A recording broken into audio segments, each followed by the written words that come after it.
So the Auschwitz Institute is the largest NGO or nonprofit organization in the world that works with governments to design and implement programs and policies to reduce the likelihood that genocide and mass atrocity crimes occur.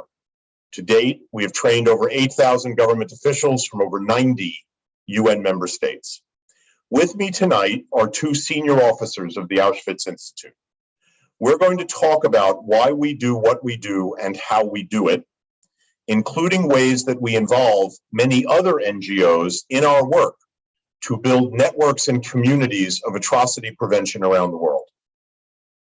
Samantha Capicotto is the Auschwitz Institute's Director of Standards and Best Practices.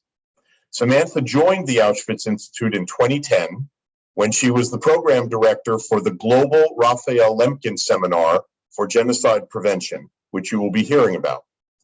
In addition to having a law degree, Samantha holds degrees in political science and philosophy. And I usually embarrass her by noting that she was also the valedictorian at the University of Buffalo when she graduated. Jim Waller joined the Auschwitz Institute in 2008 as the curriculum coordinator for the Global Lemkin Seminar. Since 2012, he has taken on the broader role of the Director of Academic Programs, which really stretches across everything we do. Jim is also the Cohn Professor for Holocaust and Genocide Studies at Keene State College in New Hampshire, which is one of the leading undergraduate programs in the United States in genocide studies. Jim has not only led the effort to develop and adapt our training programs and curricula, but he has published two of the leading books in our field, Becoming Evil and Confronting Evil. Jim's most recent book is A Troubled Sleep, Risk and Resilience in Contemporary Northern Ireland, which is a fascinating book, including because of how it talks about prevention in the present sense. That was published by Oxford University Press last year.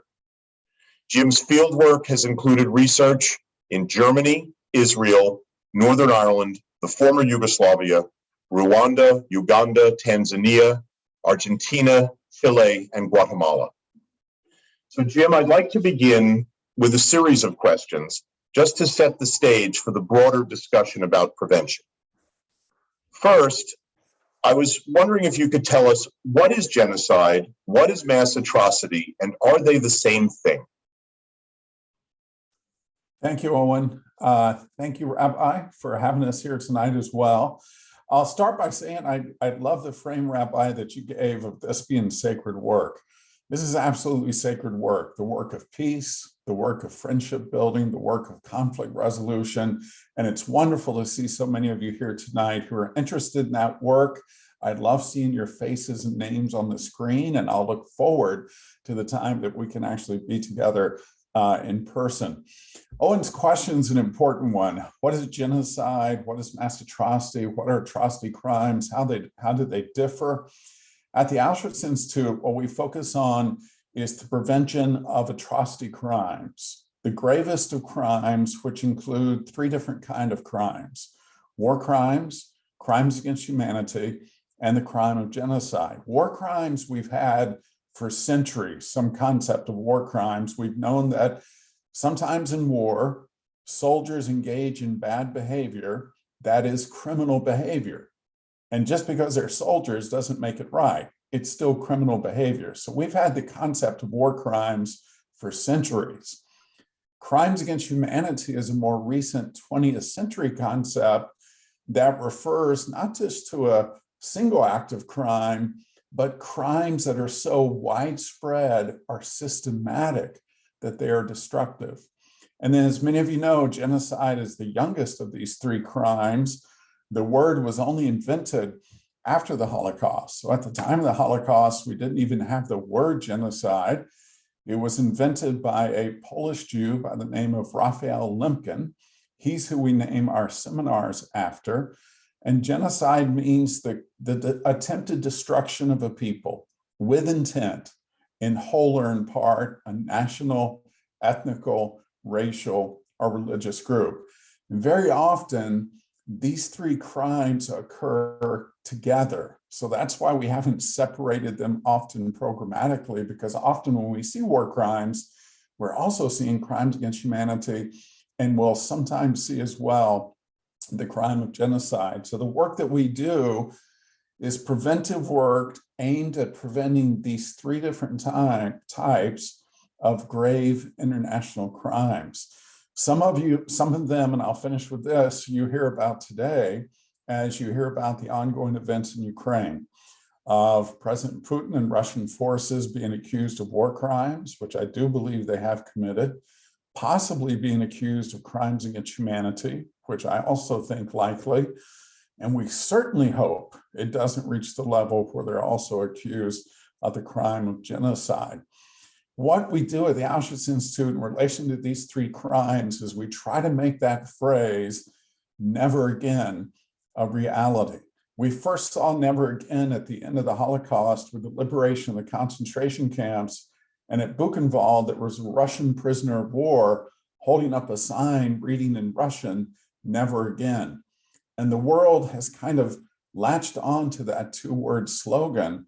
But as you know, we haven't done a great job at making never again a reality. So we think the work of our institute is so vitally important because we seem to live in a world that is seemingly intent on recreating this inhumanity and these crimes again and again and again. So Jim, and this is going to sound to many like a peculiar question, but I want to ask it this way. Who perpetrates these crimes? And by who do we mean that, is it only crazy people who do these things? No, we wish it was, Owen. If it were only psychopaths and sociopaths and lunatics that did these type of crimes, we could identify those people. We could keep those people out of our harm's way and isolate them and segregate them and protect ourselves from these crimes. The sad truth is that even though some of the architects, for instance, of genocide may be certifiably pathological, that the work of genocide, the killing, the swinging of machete, the pulling of triggers, the work of genocide is done by ordinary people, very much like you and I, who become committed to an ideology that over time starts to justify the behaviors they're committing. As you know, Owen, I've interviewed over 225 alleged or convicted perpetrators of war crimes, crimes against humanity, and genocide throughout Latin America, the Great Lakes region of Africa, Eastern Europe, most recently Northern Ireland.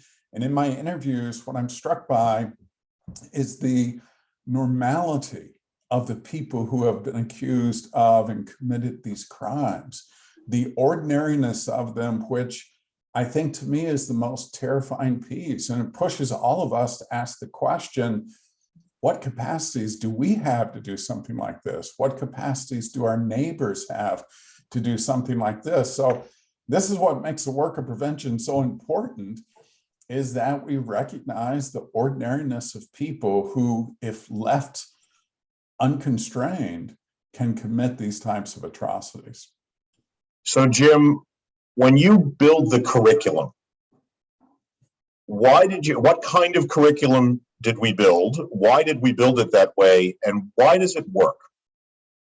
It's great questions. As you mentioned earlier, Owen, we do a ton of different forms of curriculum. The heart of what we do is in-person training. I think there's some great work we can do in online programming, but online programming is very transactional. It's a transaction of information from us to them. When we meet in person, that's relational. That's the important part of the work we're doing, is that type of relationship building. So when we develop the curriculum, I would say our in-person curriculums rely on two things.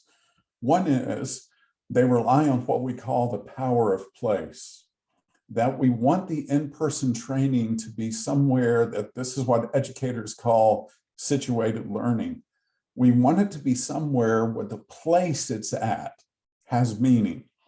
And the most powerful place for us is Auschwitz. So as you mentioned earlier, and both you and Rabbi have attended, The heart of our global training we hold on the grounds of Auschwitz, the concentration camp, and also visiting the grounds of Auschwitz-Birkenau, the largest of Nazi death camps in occupied Poland. The power of place can sometimes be overwhelming if we don't manage it right. But I think when we manage it right, it allows participants to be immersed in what it is we're studying, to feel the urgency of why we have to try to make never again a reality. So whether it's Auschwitz, whether it is a former area of concentration in Chile, whether it is a site of memory in Rwanda or Argentina, we're very intentional about taking advantage of the power of place. And then the other thing we do in the curriculum, just briefly, is we emphasize all forms of prevention. So in other words, excuse me, sometimes when people think about prevention, they think you just put boots on the ground, you get a military force in and you stop the perpetrator. We think much more broadly about prevention. So part of our curriculum focuses on how do we prevent before anything happens? Let's not wait for crisis. What do we focus on ahead of time for prevention? Secondly, even in the midst of crisis, how do we go about prevention? There's still things we can do. Thirdly, how do we rebuild a society after the crisis or the conflict is over? So I think those have been the two hallmarks of the curriculum, the power of place that we take advantage of, and thinking as broadly as we can about prevention. Because if all we think of prevention is military force, that's a failure of our moral imagination. We have to be able to think more creatively about how we prevent these type of atrocities. So Jim, before I move to Samantha to really talk about what it looks like on the ground as we train, I wanted to ask, based on our experience, how do we know that prevention is possible, that atrocity crimes are not preordained? They've been happening since biblical times, and maybe we're just doomed to always have them. And along those lines, is there any way for us to measure how genocide is preventable? Those are great questions, Owen. I think if you're very cynical and pessimistic, you could say that genocide is just a ubiquitous part of human nature, that we've had it for as long as we've had human history. And it certainly seems like it seems to be a pretty consistent thread. In truth, genocide's a relatively rare event. But one of the questions we often get asked is, what does good prevention look like? Because when you do good prevention, you don't have a crisis. So when you do good health work, you're in good health, you're preventing heart disease, a heart attack. So when something doesn't happen, how do you know it didn't happen because of your preventive work? Or how do you know it wasn't ever going to happen anyway? That's a question that in some ways is unanswerable. But what we say to people is the work we do to build resilient, strong, democratic societies, that's value added. Regardless of what we prove about how it impacts prevention or not, it's value added to a society. But we also have case studies like Cote d'Ivoire and Kenya, where we've done this type of good preventive work ahead of time, and we've seen the cliff of crisis coming, but the preventive work has pulled back those societies from that precipice of crisis. So we really occasionally will still hear the question, how do you know prevention works? But I think most often now people recognize the things we're encouraging: inclusive societies, strong democratic institutions, fair elections, shared governance, that these things are valuable in and of themselves. But what we know is when a society doesn't have those things, it leads to increased risk. And we see some of those societies falling over that precipice into crisis and genocide.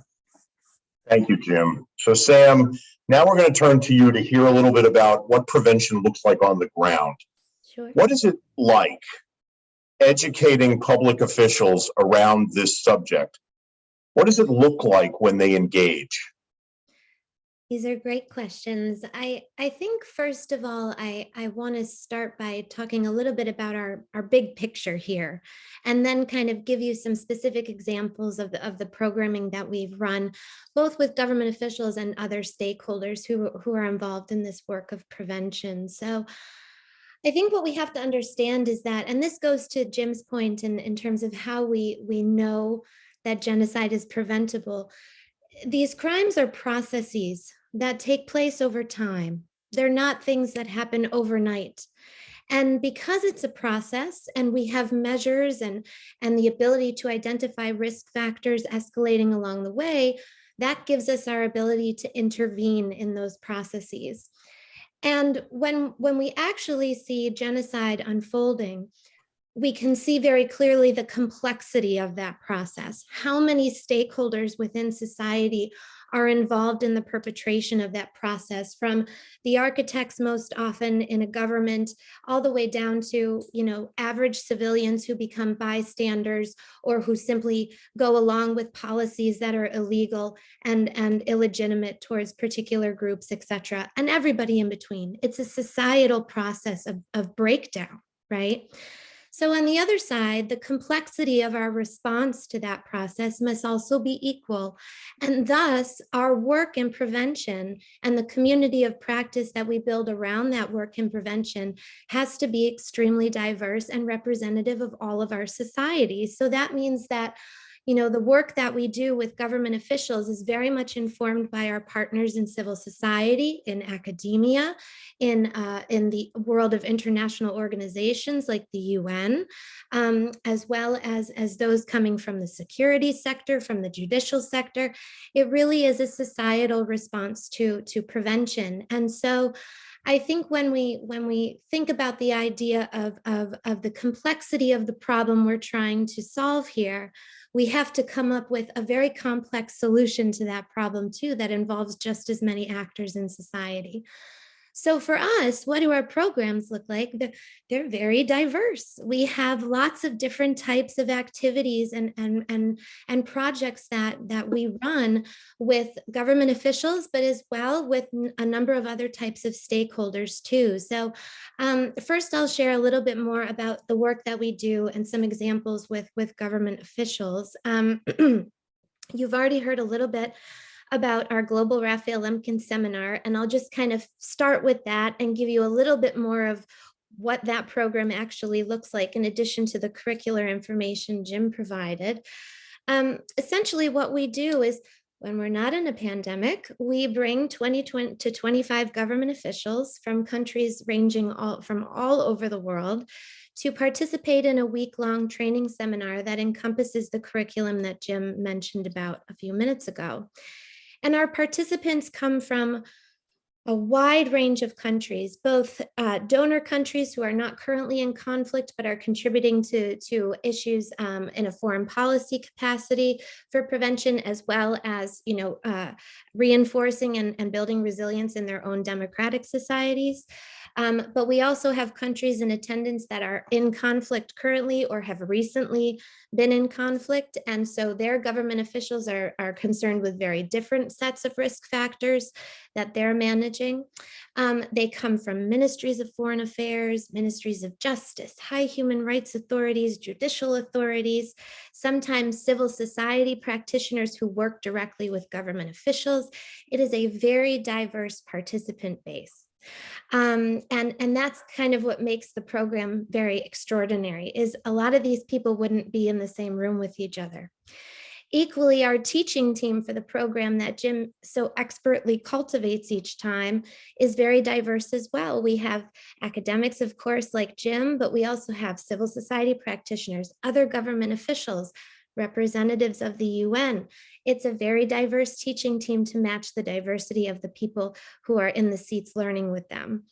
It's a very two-way process. It's extremely engaging. And like Jim said, we cultivate an environment with them where it's a productive learning space, right? We make them a bit uncomfortable. And they all sort of arrive to the seminar in their positions and very much professional. You know, they're representing their government, but by the time they leave, they leave with their humanity very much at the forefront. It is a transformational process that they go through, being in that space with us for so long, and the power of the place contributing to the sort of transformative experience that they have on a very emotional level. So working with government officials for me in many ways through the Lemkin seminar is just working with people. These are people who are tasked in some of our highest offices in our countries working on very important issues. But at the end of the day, they're people like you and me. And what our work involves in with them at the Lemkin seminar is to cultivate a long-term commitment to this work that is both personal and professional, and that we can build on with them when they go home and they start to look at using their training that they've received. They start to look at those risk factors that they're facing at home or in the regions that they work in. And then they come back to us and say, we would like to address these risk factors with maybe this project or this policy development. Can you assist us? And that's when things start to really take off. So for us, the Lemkin seminar is oftentimes the beginning of those relationships with government officials. But I can share, if you'd like me to go a little bit longer, I can also share some other programs we do as well.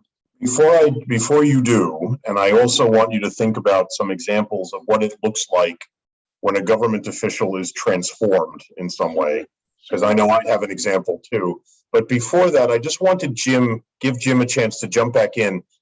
Jim, when we talk about risk factors of genocide, when Samantha uses that term, what are we getting at?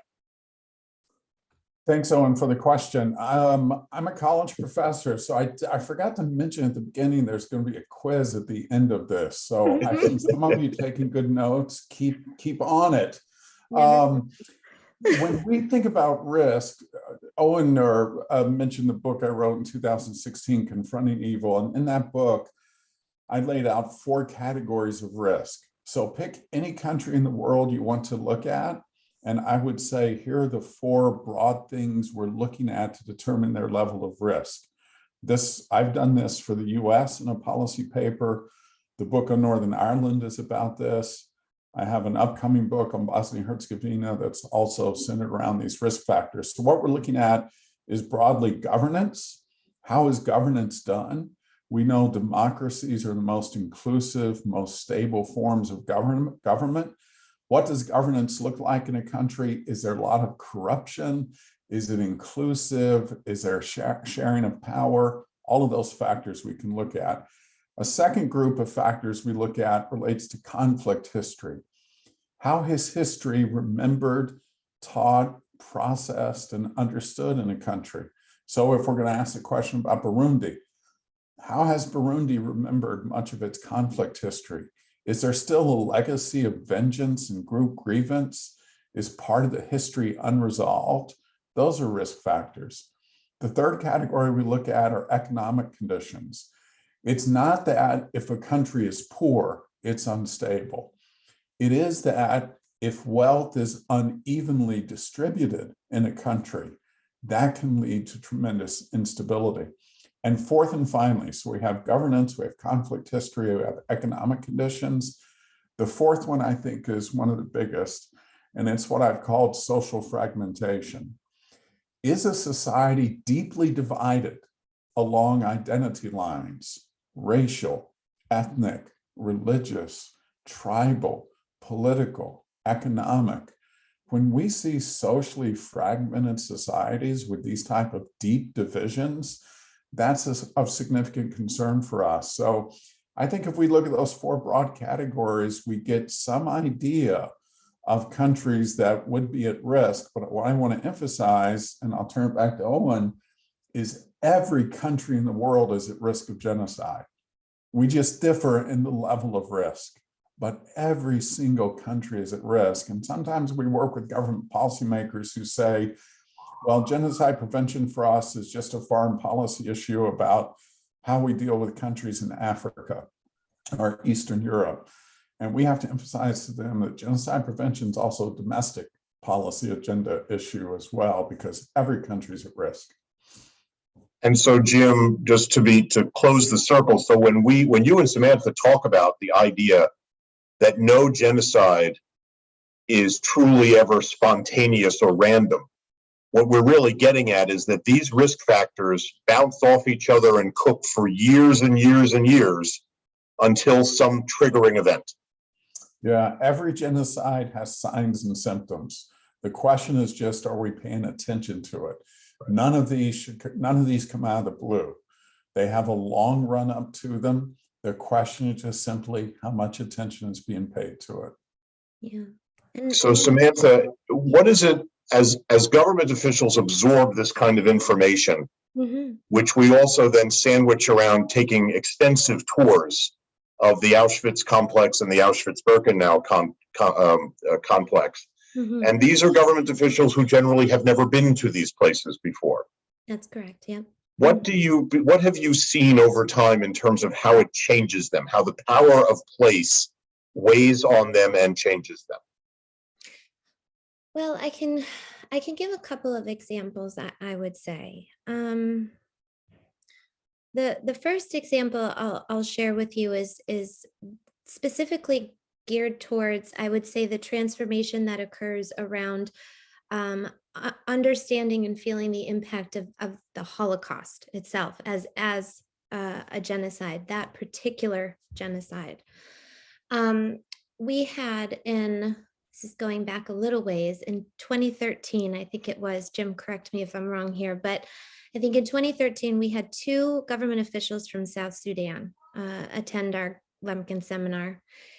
And they came to us from the Ministry of Foreign Affairs and came with their own obvious construct of conflict. I mean, when they returned home, they pretty much went right into a civil war. So they came with an understanding of what we were teaching about, but in a very different context, at least for them.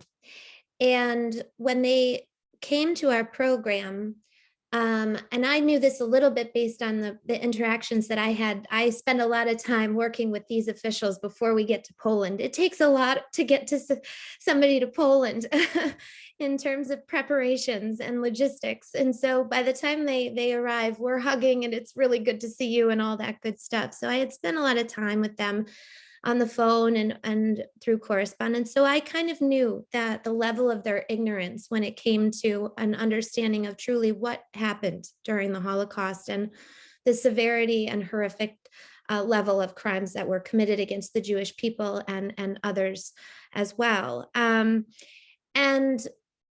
they basically went through the first 2 days of the program, which does encompass the tours of both Auschwitz I and Auschwitz II-Birkenau, along with our provision of the curriculum that really delves into the process of genocide itself. And on Tuesday evenings, Jim and I learned very quickly and early on in this program that we need to create an actual space in our agenda to allow our participants to start to emotionally process what they've been through over those 2 days. Because if we don't give some breathing room to that, there ends up being a lot of difficulty to move forward in terms of the curriculum, and a bit of emotional stunting can take place. So we build a section of our evening on Tuesday for a debrief. And we bring everybody into a room with couches and we allow everybody to be comfortable, and we kind of come back to our humanity a bit and allow some space for emotional discussions. And these 2 gentlemen stood up in this debrief in front of everybody in the program with tears streaming down their face, sharing how little they understood and actually believed that these crimes occurred. They came from a construct of denial in terms of their own education and in terms of their awareness and the awareness of their fellow countrymen.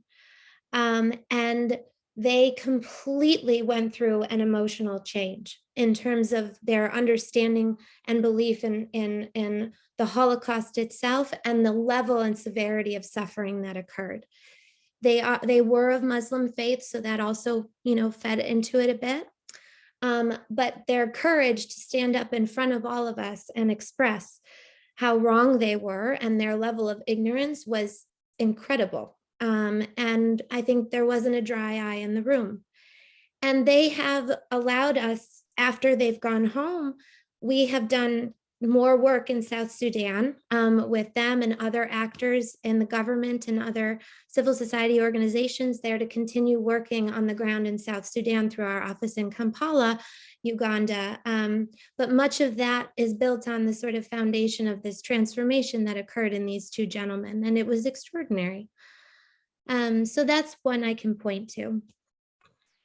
So, Samantha, one of the things I know we try to get governments to do is create focal points.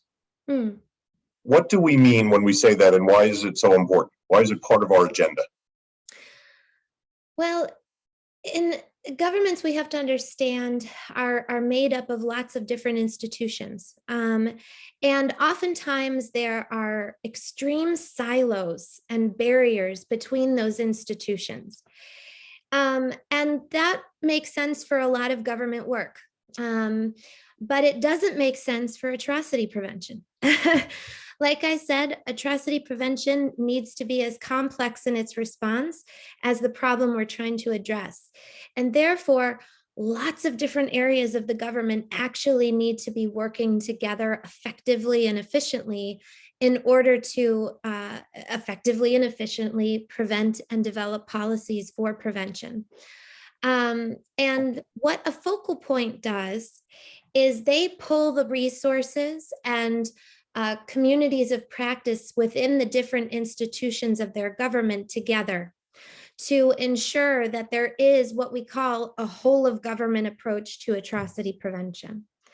This is a very bureaucratically difficult thing to do because naturally governments are built to be separated in terms of their institutions. And even, in the US, we think about, we have a checks and balance system for a reason, right? So there's real democratic reasons why we want separation of power and all of that.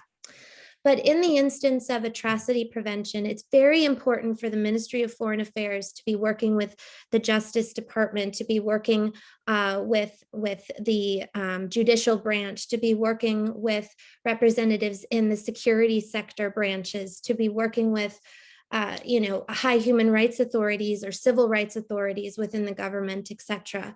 And so a focal point can actually pull all of those institutions together in some way to make sure that there's a coordinated policy approach to this stuff. Without that, you end up having desegregated actions that may work to address some specific challenges or risks like Jim is discussing, but it's not going to be overall a sustainable and effective approach for the government to take. So we very much support the appointment of these focal points to pull all of those different institutions together on this issue. And we even support them to go further if they can, to actually develop what we call committees, national committees, or national commissions or task forces specifically for atrocity prevention. And I can give you two examples. We have one here in the United States, believe it or not. It's the Atrocity Prevention Task Force. And on that task force, you have representatives from our State Department, from our Department of Defense, from our national security apparatus, from the Civil Rights Commission, as well as a number of other relevant institutions who come together on a semi-regular basis to actually try to develop policies and responses to some of the most challenging conflicts we have around the world.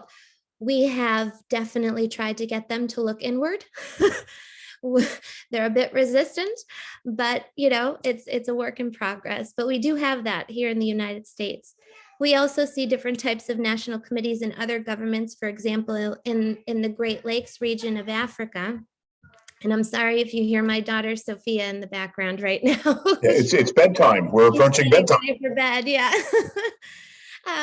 But we see national committees in places like Kenya that are really interesting because not only do they have representatives of different government institutions, but these national committees that are specifically tasked with atrocity prevention actually also have members from academia, from civil society, from religious institutions that have a very important influence in their societies, and other relevant stakeholders within those countries that play a very serious role in developing projects and programs for prevention. So we try to cultivate this in the idea of it's a whole of society approach to prevention.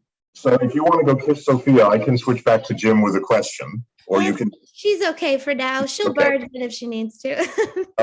So I want to direct a question to both of you. So there's been a lot of questions in the chat about the idea that how do genocide prevention strategies really account for and respond to destructive leaders, right? We've had plenty of destructive leaders in our time, whether it's Hitler or Stalin or Vladimir Putin. You get leaders who decide they don't want to live within the boundaries. So looking at our work, Jim, I was wondering whether you or Samantha maybe talk about the work at reducing electoral violence in Kenya as a way of breaking some of the cycles of violence, or some of the things you've looked at in either the former Yugoslavia or in Northern Ireland, where the idea is how do we break cycles of violence, notwithstanding what may be leadership that maybe not want to break them? No, it's a good question. I think it's part of the reason that I think some of our most effective actions do include civil society, do include academics, do include religious leaders, tribal leaders, and so on, because that starts to have that grassroots impact on genocide prevention efforts that can resist some of these pressures from the top of an autocratic authoritarian leader. I think, and we've talked a lot about this in terms of recent events in Ukraine, that when we see democracy in retreat, and we've seen democracy in retreat globally, when we see democracy in retreat, it opens the space for autocratic authoritarian leaders to take the types of steps that we've seen Putin taking in Ukraine. So really, one of our biggest safeguards is just to make democratic institutions stronger. And I'll use, you mentioned electoral violence in Kenya.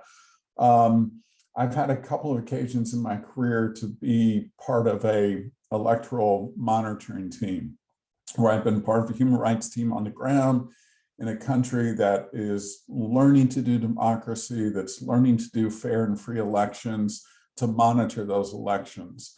And I've always pledged never to say what country this was in. When I was in a country several years ago, we did the election process. Some of the government leaders came to us afterwards and they said, "This is great. We had such great participation. We had a turnout of 130%. And we have to explain to them, that's not great in an election. That means that this isn't Chicago. Some people are voting twice or three times, and this isn't a great thing."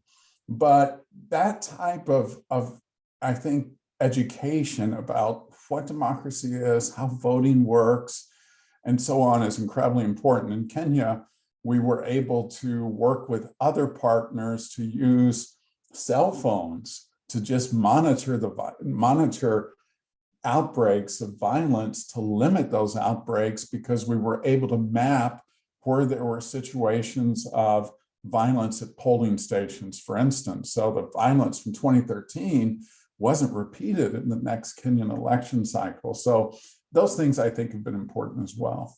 So Jim, when we, just because you and Samantha have been using the term, and I want to make sure everyone understands how we're using it. When we say civil society, what do we mean? What is that a shorthand for? Sam? Oh. For us, I think, civil society is quite broad. And again, it's broad for the reason that we have a complex, response, right? To this problem. Hold on 1 second. I just need to give a kiss. So you can give a kiss. Come here. I love you. I'll pick up with a short answer. Civil society is for us is really everything not governmental. So it's religious leaders, it's tribal leaders, it's NGOs, Academia can be part of civil society. And in Kenya, it was also business, wasn't it? Absolutely, yeah, business, Exactly. corporations. So wide range of actors that have a tremendous amount of influence on the ground that aren't necessarily affiliated with a government institution or positions. So one of the things I wanted to ask, and this goes back to something that happened to me at Auschwitz. One of the people we were training, a woman from Uganda, came up to me after the week at Auschwitz and talked to me about how lucky we were as Jews to have a site of memory like Auschwitz.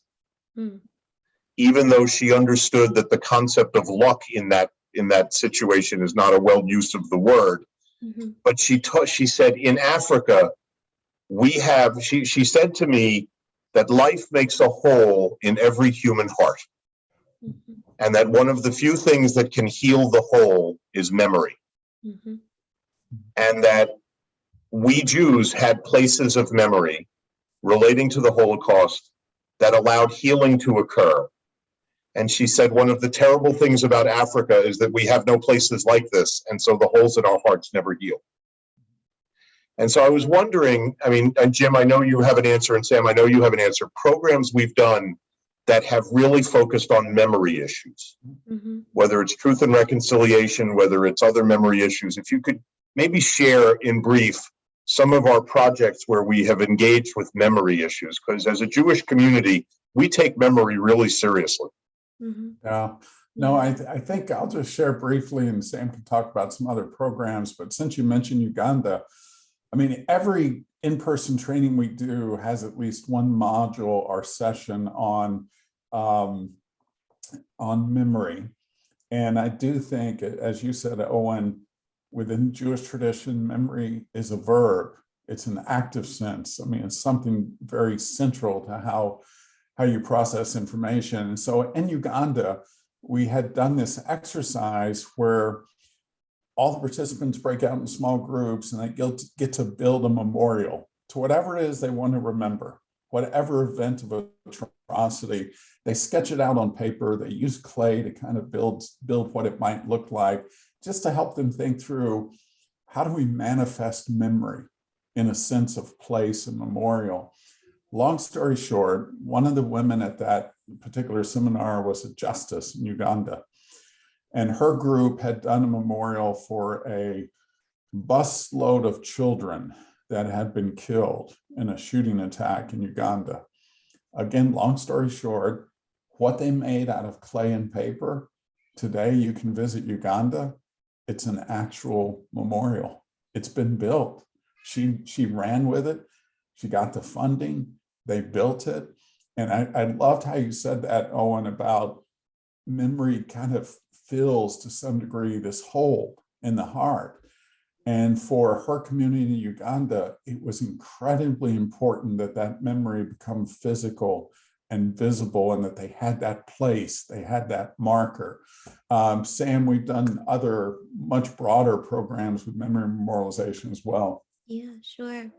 So I can talk about, I would say, two programs that we've run. One is about building a space of specific memory in a particular location, and another is about building a traveling exhibition that works to bring memory to the masses.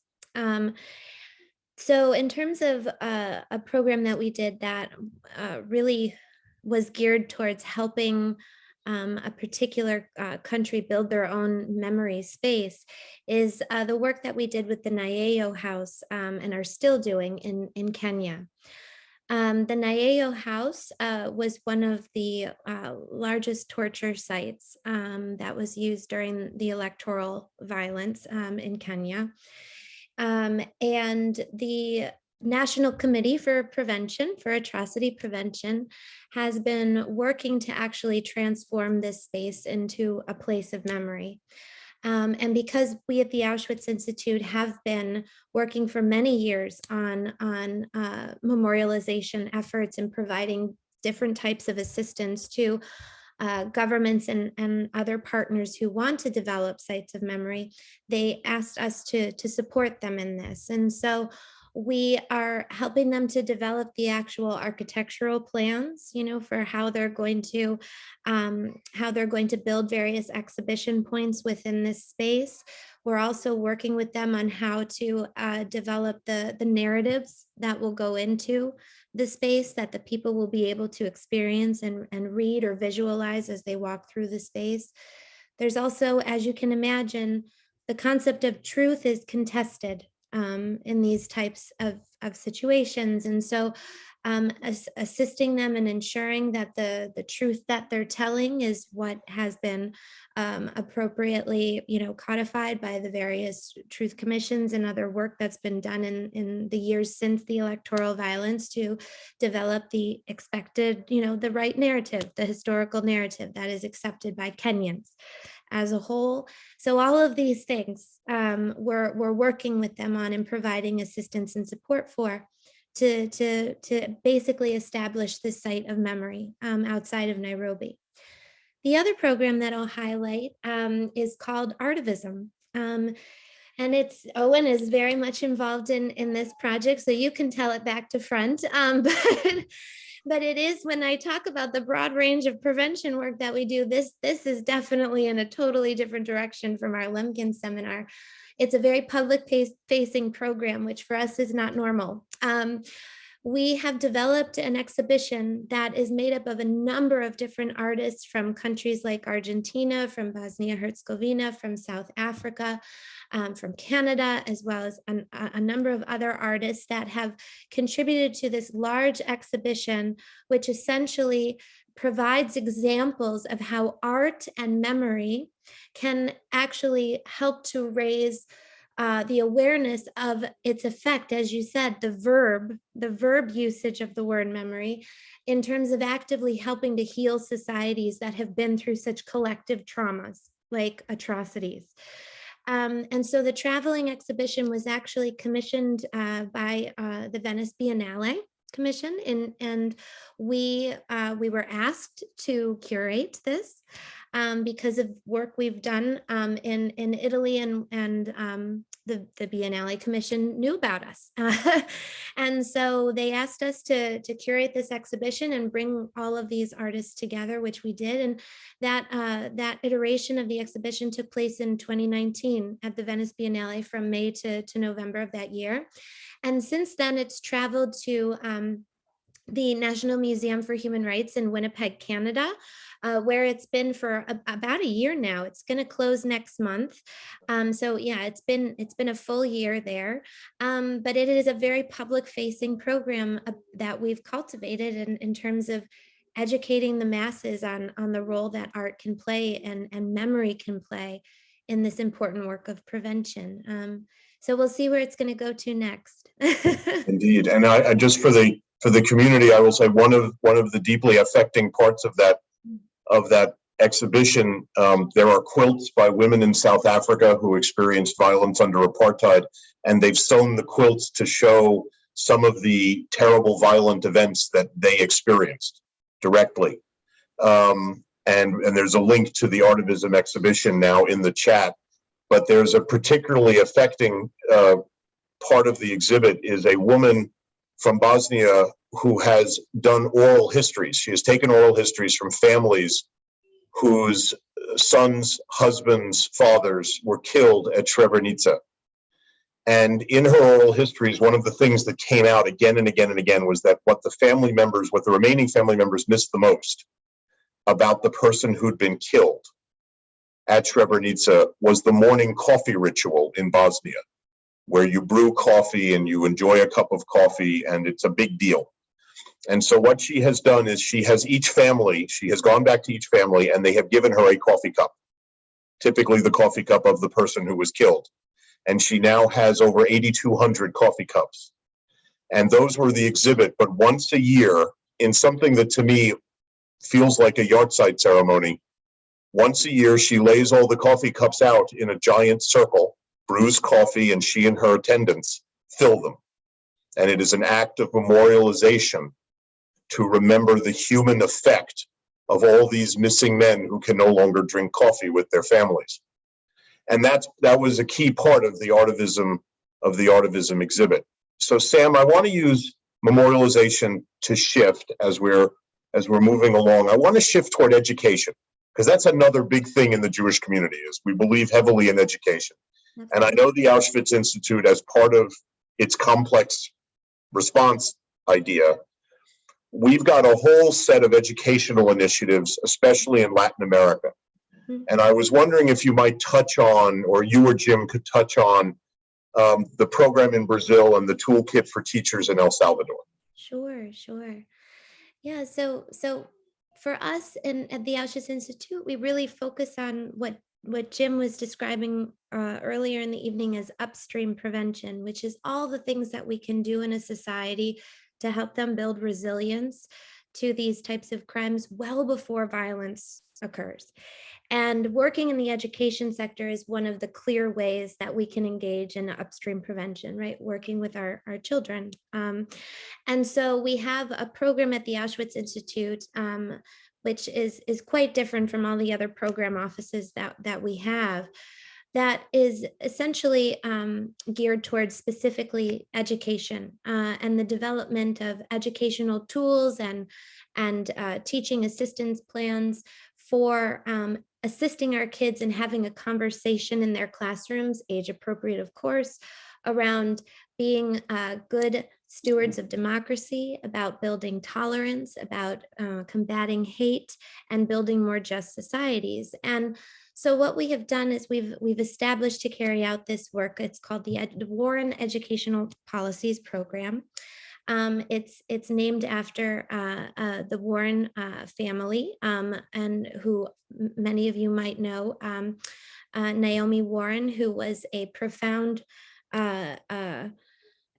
example of someone who could work in the education sector because she had her experience in the Holocaust. She was a survivor of the Holocaust, and she turned her horrific experience, her personal experience, into a tool for education for people around the United States and actually the broader world.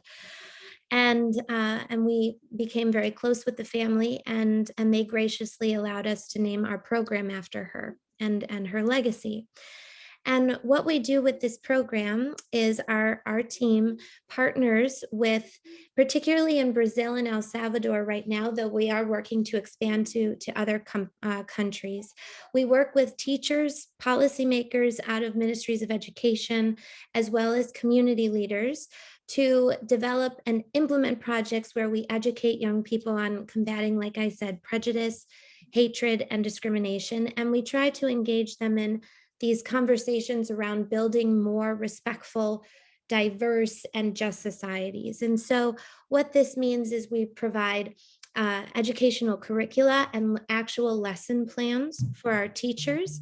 We do in-person and online training programs for teachers to actually help them to understand how to administer those lesson plans. And we provide the actual classroom toolkit. So all the materials that go in to actually implementing those lesson plans, we provide for them. And because of this, we've trained hundreds of teachers. We've reached thousands of students. And many of our lesson plans are now mandatory aspects of the standard curricula in both Brazil and El Salvador for primary education throughout the country. So Sam, I want to use that. Thank you for that. And in Brazil, it's particularly exciting. The 6 most populous states in Brazil are in the process. Now. Right. Oh, it's actually more than that. Okay, are making this mandatory curriculum so that eventually this curriculum will reach millions of high school students. Yes. And it's really interesting. So I want to use that. I want to use our program in South America to pivot back to Jim to talk about Holocaust education in the United States, which is a big issue. And I was wondering if you could sort of speak to that and speak to anything we've been doing or trying to do to be involved in that. Yeah, thank you, Owen. Yeah, let me speak a little bit here, my other hat as the Cohen Professor at Keene State College. Owen, you in the introduction very kindly said we're one of the leading programs in the US. We're actually the only program in the US, which does also make us leading, but we're the only college or university that offers a major in Holocaust and genocide studies. And 2 things push that for us. We're in our 11th year. as a program, and we're doing incredibly well. We have a ton of students flocking to our program. The two things that pushed us to develop it and pushed our donor to commit to it were increasing rise in anti-Semitism in the US, which we've seen now for the past 10 to 12 years, and a decreasing awareness of the Holocaust, knowledge of the Holocaust in the US. So I think we're very proud that 2/3 of the majors in our program are education majors. So they're going out into grade schools, middle schools, and high schools in the New England region, mostly, with a clear understanding of what the Holocaust is, what genocide is, why it's so important to teach about this history in their classrooms. Our work intersects there with people who come to us looking for resources in terms of Holocaust education and connections. So we build a lot of networks and bridges at the Auschwitz Institute with people interested in education about the Holocaust. But I think we've seen, and this is not just a US issue, this is a global issue with the rise in anti-Semitism and a corresponding decrease in knowledge and awareness of the Holocaust. And I think those two things actually go together. I don't think those are separate issues. So that is we take very seriously our connection to Auschwitz as a partner and as a central component of what we do. And I think we recognize the urgent need for that today in the US and globally is greater than it's been in quite some time. So thank you for that, Jim. Before I hand it back to the rabbi, I just want to say, just to give people a sense, what Jim just said about the Holocaust, we've developed a police training program for use in the United States. It's already trained over 1,000 police officers. We developed it with help from the FBI and frankly at their encouragement to develop it. And one of the units in that police training program has to do with the Holocaust, where we teach what Jim talked about in terms of how does it come to be that ordinary people can do evil. And so we really do incorporate it as much as we can everywhere we can. And at that point, Rabbi, I could go on and on. I mean, we obviously have a great range of programs. The other thing that I hope came out in both what Jim and Samantha were talking about, when Jim builds a program, when Samantha builds a program, one of the things that we as the Auschwitz Institute pride ourselves on is that people like Jim and Samantha know all the other people in the world who are the experts in these areas. If it's police training, there are particular people in the United States who know about police training and know about specific issues as to the police, and Jim knows those people, and we bring them in. So for those of you who may have been thinking, based on what Jim and Samantha were saying, that we are an organization of thousands of people at work around the world, I think our payroll around the world might be about 43 people. So we obviously rely on the work of others. But one of the things that you've heard here tonight is that Jim and Samantha, part of our institutional framework is building and taking advantage of that community of interested partners. And that's integral to the work you've heard about tonight. And Rabbi, maybe that's a good segue back to you in terms of the importance of a community. This has been an incredible opportunity for our community to deepen understandings about all of the warning signs and the risk factors, the places of import that can truly teach someone to wake up both professionally and personally to make this part of his or her mission in the world to prevent these kinds of atrocities and genocide from happening. And as we said, it may be difficult to measure whether or not we've truly stopped something that hasn't happened, but we believe in that work because in our community's sense, there is always hope. It is not inevitable. It is ubiquitous, yes, in terms of history, but not inevitable in the future. And with moral creativity and imagination, we are asked to really imagine ourselves as partners to this in terms of community, in terms of we as individual people, as partners to the work you do. The invention, the creative inventiveness of Jewish sages ages ago was not only in really raising memory to the level of a verb, which I like very much, but it was to remind us again and again that we need to confront genocidal madness. We didn't have the term per se, but Purim and the statement of one official in Persia led to a full-out governmental plan to violently murder Jews. Passover, if you read the book of Exodus as a description of some of the risk factors and process crimes that lead up to the greater potential mass atrocity or genocide, you see that ministers were convinced by a tyrannical leader, individual people somehow tacitly agreed to be part of killing children in a river.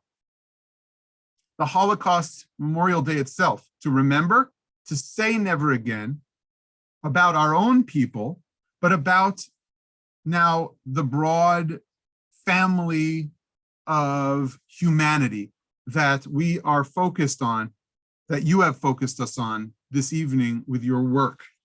I want to thank you so deeply, Owen, for your continued pursuit of these essential goals.